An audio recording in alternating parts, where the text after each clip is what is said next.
Ahora, queríamos preguntarle primero el tema que está en coyuntura y es el Reinfo. Hoy ustedes han planteado una modificación al dictamen que tienen en el Congreso de la República. Se ha reunido además con el presidente del Congreso, Fernando Rospigliosi, para plantearles estos cambios. ¿De qué se tratan ellos?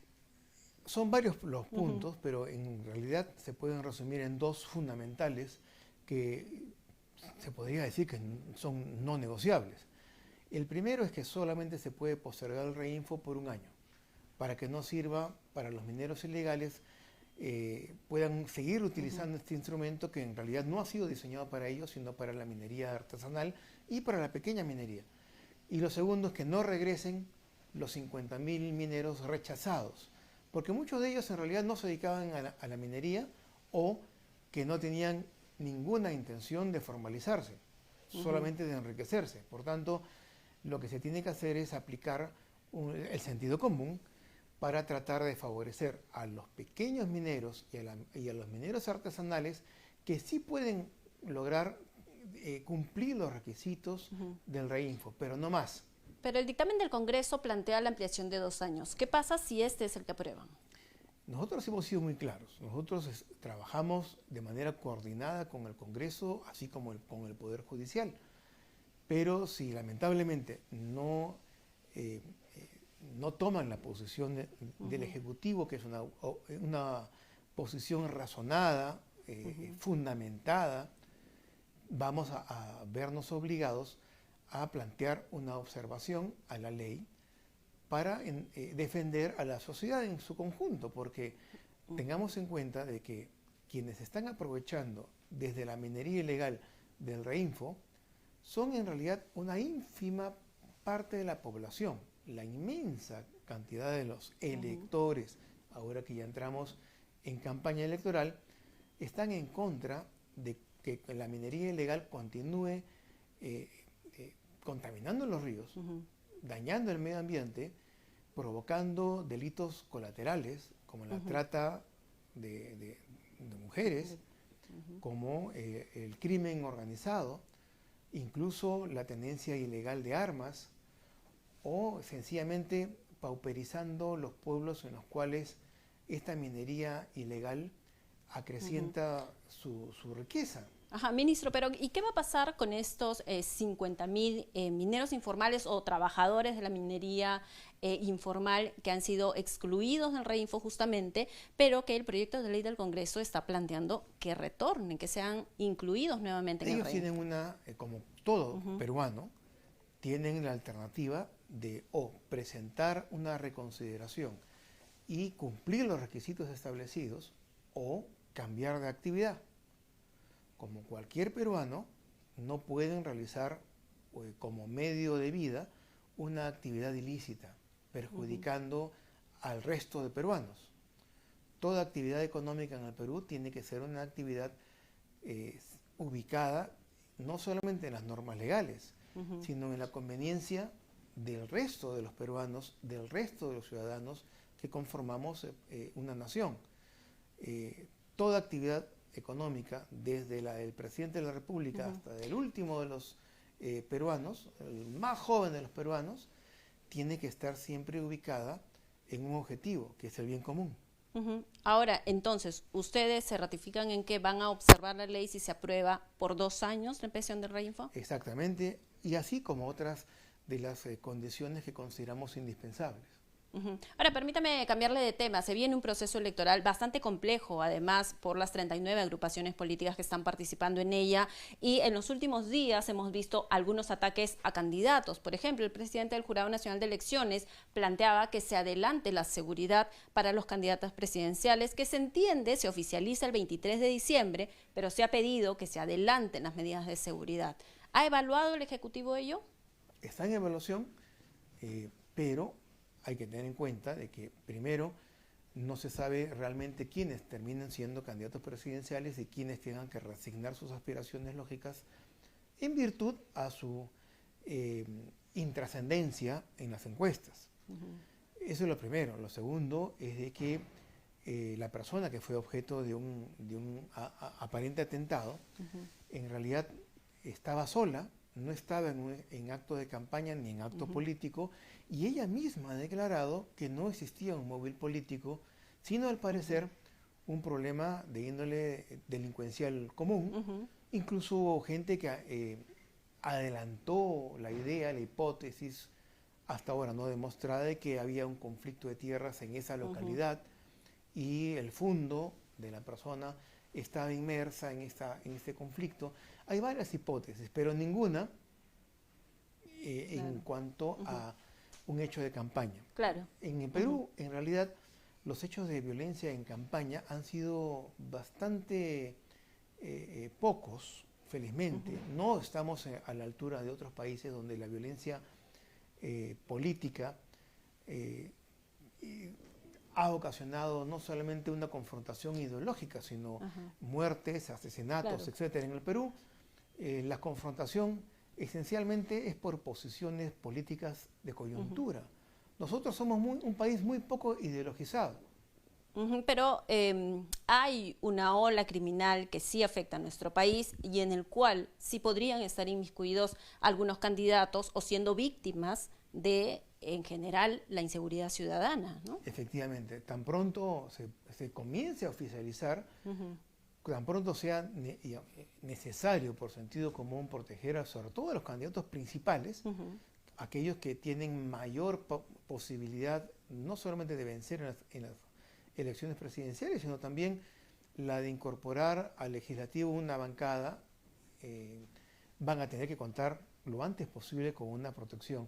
Ahora, como ya hemos visto en el mundo, un candidato presidencial que no lideraba las encuestas en Colombia fue asesinado por parte de un menor de edad, en pleno meeting, delante de su seguridad. El mismo presidente Trump, con el FBI custodiándolo, con su propia seguridad privada custodiándolo, fue objeto de un disparo de un francotirador y fue herido en una oreja simplemente por haber esquivado la bala con un movimiento de cabeza casual. Por tanto, si en Estados Unidos le pasa a Trump, claro, en nuestro país también podría en nuestro pasar. país, en realidad, quien quiera asesinar a una persona no es que pueda tener una seguridad absoluta por parte del Ejecutivo, por parte del Ministro de Interior, etcétera. Tiene que combinarse los factores. La seguridad privada del candidato, la seguridad que pueda brindar el Estado peruano a través de la policía, a través de la policía, servicio de inteligencia, por cuanto normalmente no es una sola persona la que organiza y la que realiza un asesinato, más aún político, sino es todo un aparato diseñado para el efecto. Por tanto, se puede detectar a través de los servicios de inteligencia. Entonces, es un esfuerzo de todo el Estado para tratar de proteger a los candidatos. ¿Pero les van a dar seguridad antes del 23 de diciembre o no? Estamos tratando de implementar ese cinturón de seguridad, pero claro, si son 30 o 40 candidatos, esta seguridad va a ser mucho más débil que si fuese 4 o 5 candidatos presidenciales. Entonces van a distribuir solamente a pocos candidatos por el momento la seguridad. Dentro de las posibilidades, porque también existe la necesidad de proteger al ciudadano común, de proteger a los transportistas que están siendo, sobre todo a los informales, que están siendo objeto de asesinatos a cargo de extorsionadores. Entonces, la necesidad de contar con protección es enorme en un país donde en las últimas décadas no ha habido inversión en seguridad y por el contrario, se ha sucesivamente en varios gobiernos se ha descabezado a la policía, se le ha desmoralizado a las Fuerzas Armadas y a las fuerzas policiales, y la estructura misma de las leyes de carácter penal protegen al delincuente mucho más que a la víctima. Están diseñadas desde una lógica garantista, por tanto de evitar de que el sospechoso pueda ser acusado falsamente, y ese era el temperamento, el sentir de los peruanos y de la doctrina penal durante el siglo XX. Yo recuerdo a los maestros decir, preferible es soltar a 99 culpables que condenar a un inocente. Entonces, ese temperamento ha prevalecido hasta ahora, con las consecuencias que hoy mismo sufrimos. Claro, a propósito de ello, en lo que va del año hay por lo menos 2021 crímenes, asesinatos, personas muertas por homicidio, entre 6 y 7 al día en promedio, y se ha establecido un plan, un estado de emergencia que para muchos hasta el momento no tiene resultados. Y obviamente no va a tener resultados. La mafia en Nueva York, y la extorsión, es una especie de mafia. Puede estar, el extorsionador puede ser nuestro vecino, puede ser la persona con la cual nos saludamos en las mañanas. No es un asaltante visible. Por tanto, luchar contra las bandas criminales dedicadas a la extorsión y al sicariato va a demandar no solamente meses, va a demandar años. Entonces el estado de emergencia no ha tenido resultados. El estado de emergencia simplemente ni siquiera es una medida. El estado de emergencia es un entorno jurídico, es un bolsón jurídico en el cual se permite ingresar a hoteles del Cono Norte, por ejemplo, sin mandato judicial para tratar de desbaratar una banda delincuencial. Claro, y se espera que con el objetivo de disminuir el índice de criminalidad. Se puede interceptar medios telefónicos, se puede actuar con mayor libertad, recortando libertades, se puede actuar con mayor libertad, pero eso en sí mismo simplemente es un entorno jurídico. La estrategia tiene que diseñarse de acuerdo a las necesidades que la policía vaya observando de la mano con los servicios de inteligencia de las Fuerzas Armadas, del Ministerio del Interior y de la Unidad de Inteligencia Financiera. Entonces, pero esta articulación nunca se había hecho. ¿Y en cuánto tiempo podríamos ver resultados? Entendemos de que esto va a ser al cabo de 2 o 3 meses, por lo menos. O sea, esto es como echar a rodar una piedra muy pesada. El esfuerzo inicial es muy grande, pero una vez que ya comienza a rodar, cuando los organismos de inteligencia cooperan de manera natural con los cuerpos operativos, esto ya cada vez va a dar mayor resultado. El problema que hemos encontrado, un servicio de inteligencia nacional herido por cuanto cada gobierno ponía a su propio jefe y cada jefe desintegraba lo anterior y ponía a sus propios efectivos que comenzaban a realizar un nuevo plan. Y lo mismo para la policía. ¿Y ahora hay un solo plan? En este momento se ha diseñado, el presidente Gedi ha anunciado que en los próximos días se va a enunciar, se va a expresar un plan estratégico diseñado en función a lo que se ha encontrado y a lo que se ha podido mejorar en estos 35 días efectivos que tiene el gobierno. O sea, estamos hablando de que cuando habían transcurrido 4 días de juramentado del gabinete, habían medios de comunicación que ya contabilizaban cuántos muertos se habían producido. Hay una contabilidad del año, ¿no? Claro, es una locura. O sea, esto, como yo le digo, cuando se ha atacado históricamente a las bandas criminales, mientras más fuertes estas habían sido, mientras más enraizadas en la sociedad han estado, más muertos se ha producido. Cuando uno no ataca a las bandas organizadas, como en México ahora, disminuye la tasa de muertos porque simplemente la actividad ilegal fluye en forma natural. Cuando uno confronta al crimen organizado, se producen los muertos como en Río de Janeiro, cuando la fuerza pública ingresa a una favela y hay más de 200, 300 muertos. Entonces, claro, se trata de buscar un equilibrio, no a través de la fuerza bruta, sino a través de los servicios de inteligencia que tienen que, en este momento, ser reconstruidos, comenzar a operar en forma conjunta y luego enlazar sus resultados con los grupos operativos. Es todo un reto que no se ha hecho nunca. ¿Y que ahora lo están haciendo? Recién ahora está tratando de funcionar un sistema, pero eso no es de la noche a la mañana. Ahora, permítame ya cambiarle de tema. Ayer el canciller estuvo justamente en la Asamblea de las Naciones Unidas exponiendo lo que es cambios al Tratado de Asilo. Y esto en torno al caso de Betsy Chávez. ¿Le van a dar finalmente o no el salvoconducto? Básicamente lo que se trata, el esfuerzo del canciller, es de llamar la atención de que el sentido común tiene que prevalecer en los instrumentos internacionales. O sea, así como no puede existir un gobierno que por realizar procesos electorales, aunque el fraude sea manifiesto, tenga que ser respetado porque convocó a elecciones, que sería ilógico simplemente por eso. Así también el derecho al asilo tiene que corresponder a un contexto lógico en el cual si la persona supuestamente perseguida políticamente ha sido investigada y está siendo procesada por jueces imparciales en un sistema regular de justicia separado del Poder Ejecutivo y del Poder Legislativo, entonces lo que estamos hablando es de un aprovechamiento de los instrumentos internacionales, como el asilo, como el refugio, para delincuentes políticos. Y esto no puede ser propiciado por motivos ideológicos.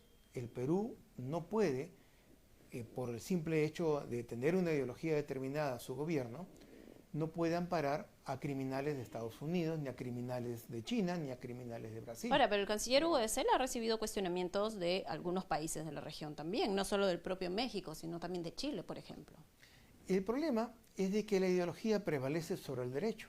Lamentablemente los gobiernos socialistas, bolivarianos o aquellos que tienen compromisos fuertes en materia ideológica, salen... O respetan el derecho internacional, ¿no? El derecho internacional no es un instrumento, no es un sistema ajeno al derecho.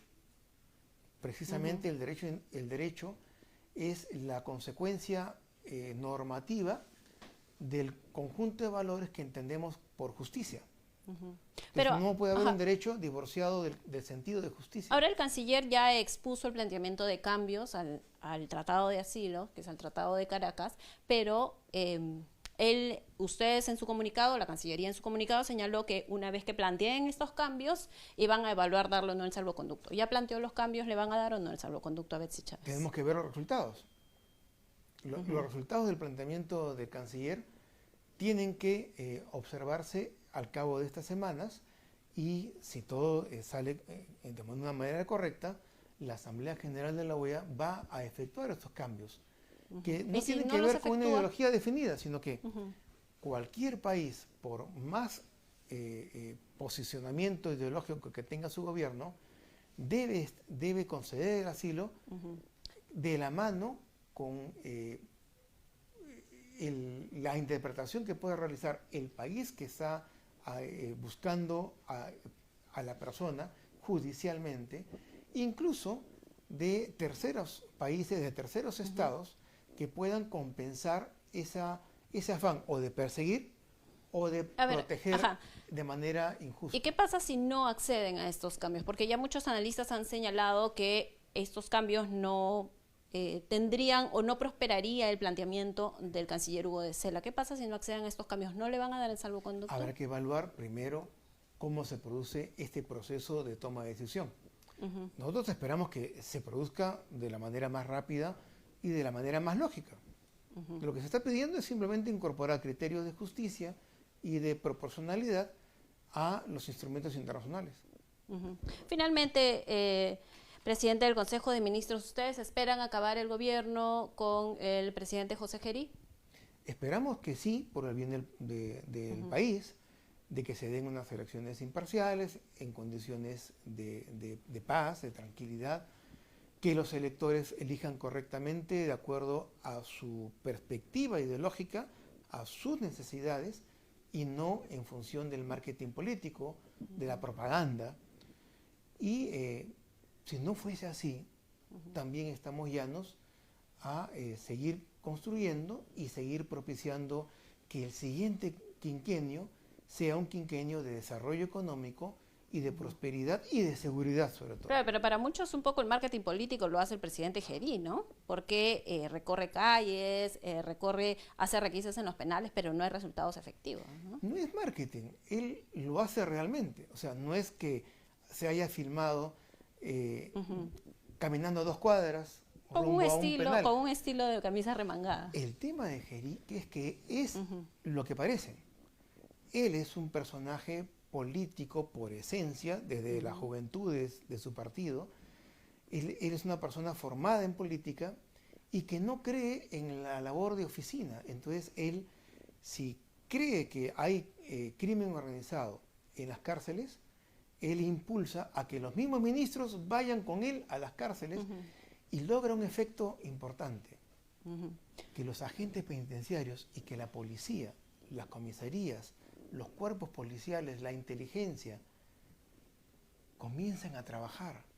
Porque ellos estaban acostumbrados a que recibían disposiciones desde Palacio de Gobierno y nadie los fiscalizaba, nadie los acompañaba, nadie constataba, porque las primeras veces que iba a un penal le abrían 2 pabellones y no le abrían los otros. Claro. Y el presidente Gerí exigía que le abran los demás. Y ahí es donde encontraban la mayor cantidad de droga, de armas, de objetos que no eran correctos. Porque obviamente el ojo del amo engorda al caballo.